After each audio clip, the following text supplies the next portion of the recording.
Kegiatan menyelam untuk rekreasi seperti yang kita kenal sekarang dimulai dengan penemuan Self-Contained Underwater Breathing Apparatus atau unit scuba.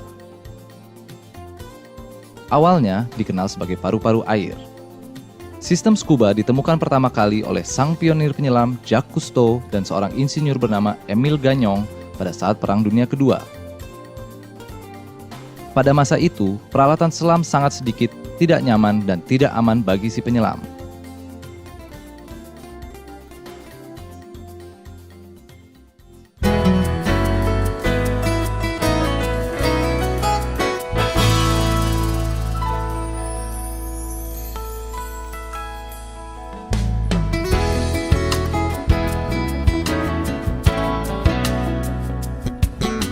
Sebaliknya, peralatan modern telah melalui riset dan uji coba selama bertahun-tahun untuk memberikan para penyelam produk yang paling canggih.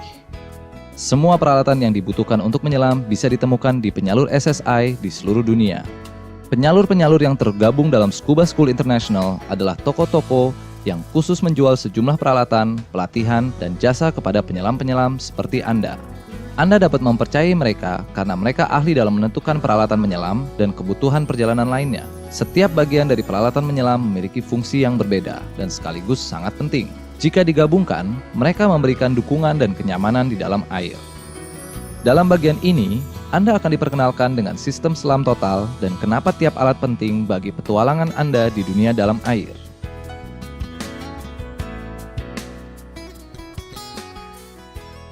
Subsistem pertama adalah sistem snorkeling. Termasuk di dalamnya, masker, snorkel, fins, butis, dan tas peralatan dalam bentuk jala. Mata manusia dirancang untuk berfungsi dengan baik di udara, bukan di air. Oleh karena itu, kita harus membawa sekantong udara ketika menyelam, supaya dapat melihat dengan nyaman.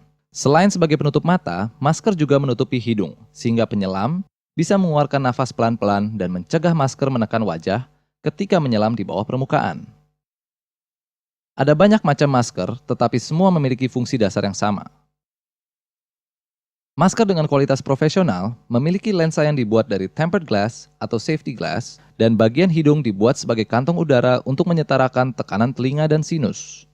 Tali pengikatnya harus bisa disesuaikan dan memiliki pengunci yang pasti. Satu hal yang harus diperhatikan ketika membeli masker adalah bahwa ukuran masker tersebut cocok dengan wajah Anda.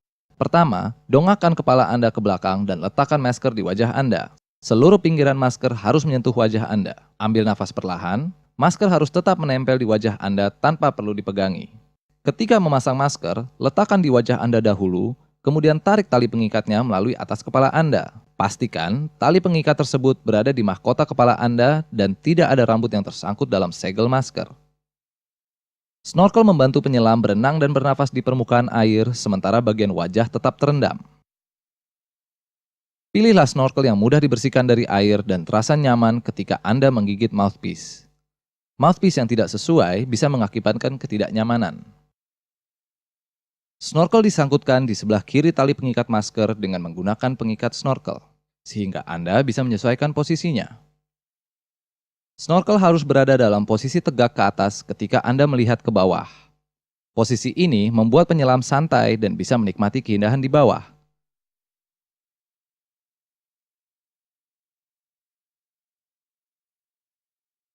Fins membantu penyelam bergerak di dalam air dengan usaha minimum dan terutama meningkatkan kekuatan kaki telanjang Anda. Ada dua macam fin, full foot dan open heel. Fin open heel dibuat untuk scuba diving dan terdapat dalam berbagai macam gaya untuk memenuhi kebutuhan pribadi sang penyelam. Model open heel bisa disesuaikan sehingga nyaman dipakai dan biasanya dipakai dengan butis dari bahan neopren.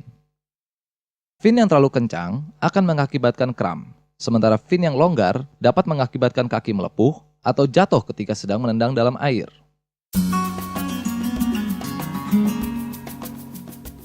Bagian kedua dari sistem selam total adalah sistem perlindungan. Di darat, kita mengenakan beberapa lapis baju untuk melindungi badan dari kilangan panas.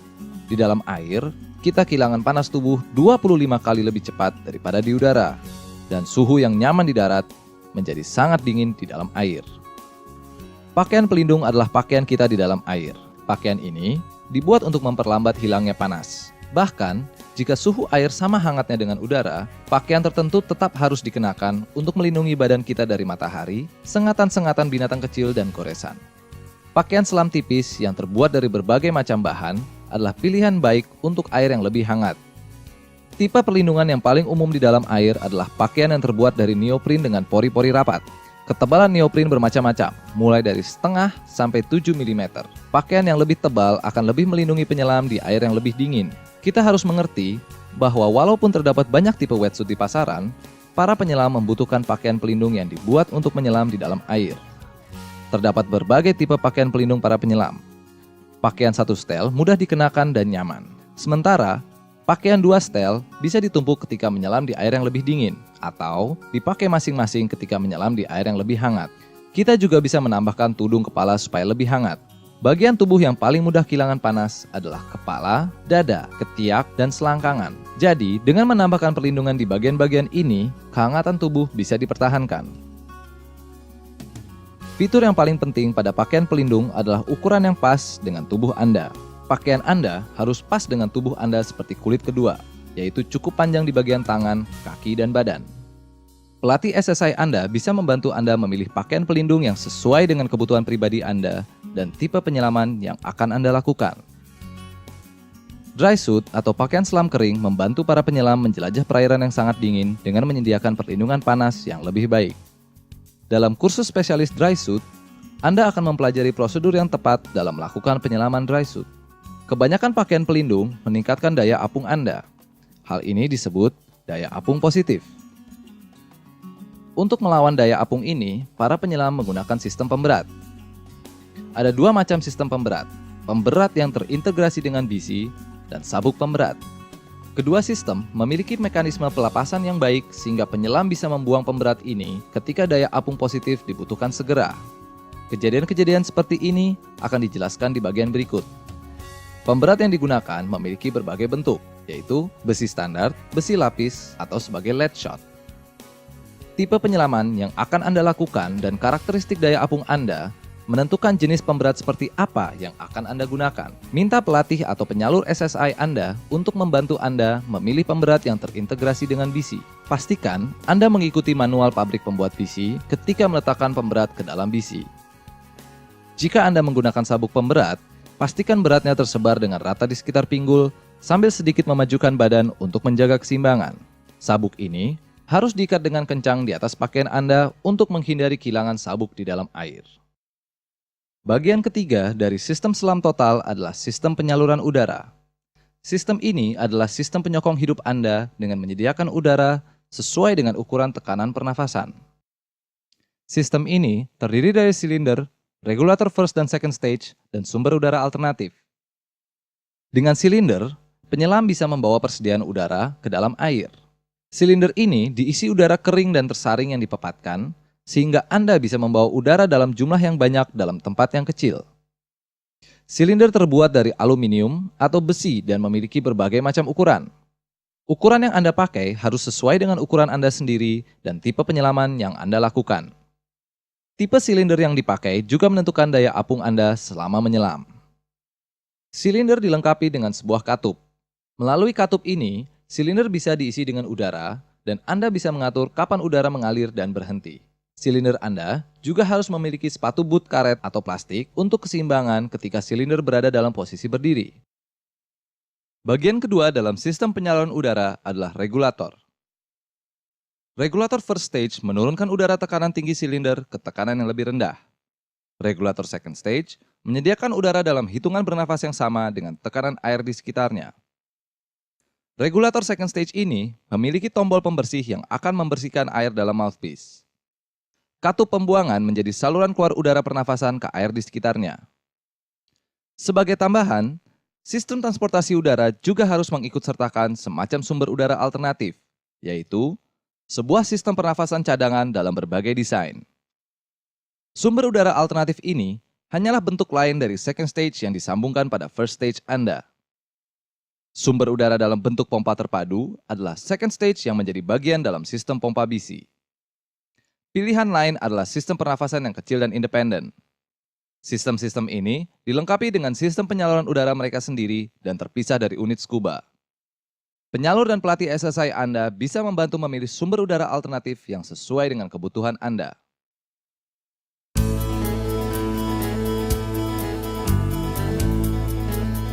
Sama pentingnya dengan mengawasi jumlah bensin dan kecepatan ketika menyetir mobil, seorang penyelam scuba juga harus mengawasi kedalaman, waktu, cadangan udara, dan arah di dalam air. Inilah kenapa sistem informasi adalah bagian keempat dalam sistem selam total. Layaknya kecepatan mobil, sistem informasi adalah sebuah gabungan dari information gauges yang bisa digabungkan dalam sebuah unit bernama konsol atau digabungkan dalam satu unit bernama komputer selam. Dewasa ini, sistem informasi modern yang digunakan kebanyakan orang adalah komputer selam yang menyajikan dan merekam informasi yang sama seperti meteran. Tetapi, komputer ini biasanya lebih tepat dan mudah digunakan untuk merencanakan dan melakukan penyelaman. Tipe sistem informasi manapun yang Anda pakai, komputerisasi atau analog, Anda perlu menggunakan sistem ini setiap kali menyelam untuk mengawasi informasi penting tentang penyelaman, meningkatkan kewaspadaan, dan juga kesenangan Anda. Instrumen yang paling penting dalam sistem informasi Anda adalah Submersible Pressure Gauge atau SPG. SPG membantu penyelam memonitor jumlah udara yang masih ada dalam silinder. Depth Gauge membantu penyelam memonitor berapa dalam ia menyelam. Fitur penting adalah indikator kedalaman maksimum yang membantu penyelam mengetahui titik terdalam yang telah dicapai selama menyelam. Memantau waktu juga sangat penting ketika menyelam. Ada berbagai alat pengukur waktu, seperti komputer, alat pengukur waktu menyelam, dan jam tangan yang membantu Anda memantau waktu, baik waktu terbaru maupun waktu yang telah lewat. Seperti yang telah dikatakan sebelumnya, komputer selam menggabungkan fungsi-fungsi dari depth gauge, alat penghitung waktu, dan SPG ke dalam satu unit yang terkomputerisasi. Alat ini juga memonitor kadar nitrogen secara teoritis dalam badan Anda. Komputer bukan hanya membuat perencanaan dan penyelaman Anda semakin nyaman, tetapi juga menyajikan informasi terkini tentang penyelaman yang sedang dilakukan dan secara otomatis merekam kedalaman terdalam, waktu penyelaman, dan statistik-statistik lainnya. Anda juga bisa menggunakan kompas untuk kenyamanan penyelaman Anda. Kompas membantu penyelam bernavigasi di bawah air ketika navigasi alami tidak mungkin dilakukan. SSI merekomendasikan untuk memakai kompas setiap kali Anda menyelam, karena alat ini membantu Anda kembali ke titik keluar. Untuk merencanakan dan merekam penyelaman Anda, sebuah sistem informasi hanyalah awalnya. Anda juga membutuhkan bagian kelima dari sistem selam total, yaitu SSI Total Dive Log.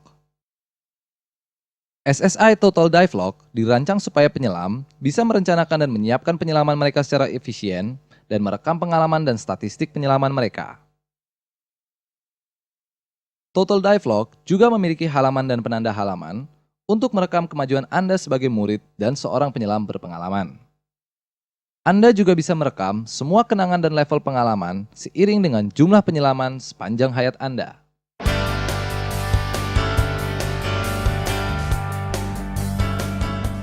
Bagian keenam dari sistem selam total adalah sistem kontrol daya apung.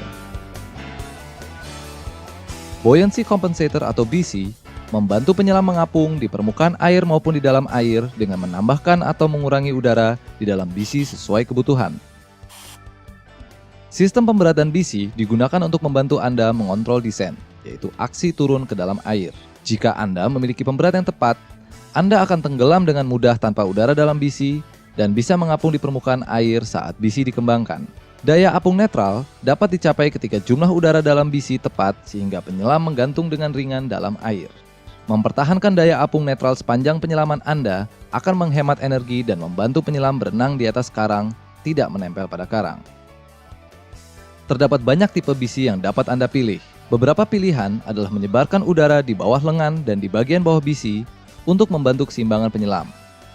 Pilihan lain adalah mengumpulkan udara di bagian belakang yang mengurangi gelembung di bagian depan jaket sehingga Anda bisa menyelam dengan gerakan nyaman. Walaupun terdapat rompi yang dirancang khusus untuk snorkeling, BC juga dapat digunakan untuk mengapung di permukaan air ketika sedang snorkeling.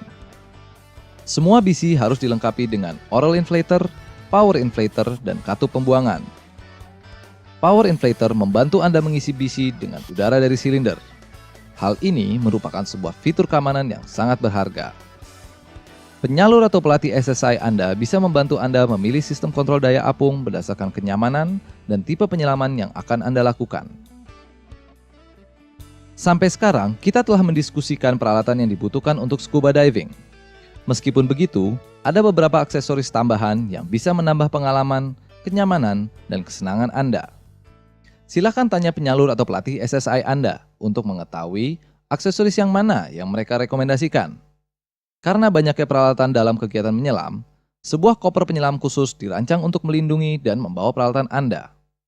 Tas-tas kecil yang memiliki bantalan akan melindungi regulator dan konsol Anda. Sementara, tas jala bisa digunakan untuk membawa peralatan yang basah. Koper penyelam atau koper tahan lama yang besar dan memiliki roda di dalamnya digunakan untuk bepergian dan merupakan tempat penyimpanan alat yang baik ketika sedang tidak digunakan. Orang-orang di atas perahu akan menemui kesulitan untuk dapat melihat penyelam yang berada di permukaan air. Mereka tidak mungkin mengetahui keberadaan penyelam di dalam air tanpa bantuan bendera penyelam. Ada dua macam bendera penyelam yang digunakan. Bendera merah adalah yang paling umum di Amerika, dan bendera biru hanya dikembangkan di gelombang internasional dan jalan air lokal yang bisa dilayari. Ketika dikembangkan, bendera yang manapun punya satu arti. Hati-hati, ada penyelam di bawah. Sebuah peluit plastik atau alat penanda lainnya sering dikaitkan pada bisi untuk berkomunikasi. Alat-alat ini menghasilkan suara yang bisa didengar dari jauh, lebih jauh dari suara Anda dan tidak menghabiskan banyak tenaga. Alat penanda dalam bentuk yang bisa mengembang juga bisa dibawa dalam kantung bisi untuk dipakai di permukaan air. Alat-alat ini membantu Anda memberi tanda pada saat Anda butuh bantuan dari kapal atau pantai. Lampu kimiawi atau lampu silinder yang bisa digunakan berkali-kali bisa digunakan untuk menyelam di malam hari.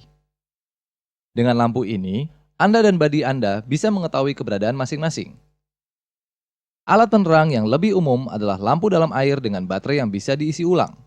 Lampu senter anti-air ini terdapat dalam berbagai ukuran dan tingkat pencahayaan. Perkakas seorang penyelam adalah benda yang memiliki fungsi umum mengumpil, memotong, atau bahkan sebagai palu. Perkakas ini harus terbuat dari logam yang tidak mudah rusak dan dibawa di dalam sarung yang bisa disangkutkan pada penyelam, bisi, atau konsol. Sayang sekali bila Anda harus berhenti menyelam karena masker atau tali fin Anda rusak. Tas kecil yang berisi suku cadang dan perkakas lainnya juga harus dibawa. Suku cadang ini terdiri dari logam pengikat, tali pengikat, baterai cadangan, dan benda-benda untuk memperbaiki kerusakan pada peralatan menyelam. Penyalur SSI Anda bisa membantu menyiapkan tas Safe Dive untuk peralatan Anda. Dalam bagian ini, kita telah belajar mengenai peralatan menyelam yang menyokong sistem selam total dan bahwa Anda harus bisa menikmati dunia dalam air dengan nyaman. Dalam bagian selanjutnya, kita akan memasuki pembahasan tentang cara menggunakan peralatan menyelam Anda.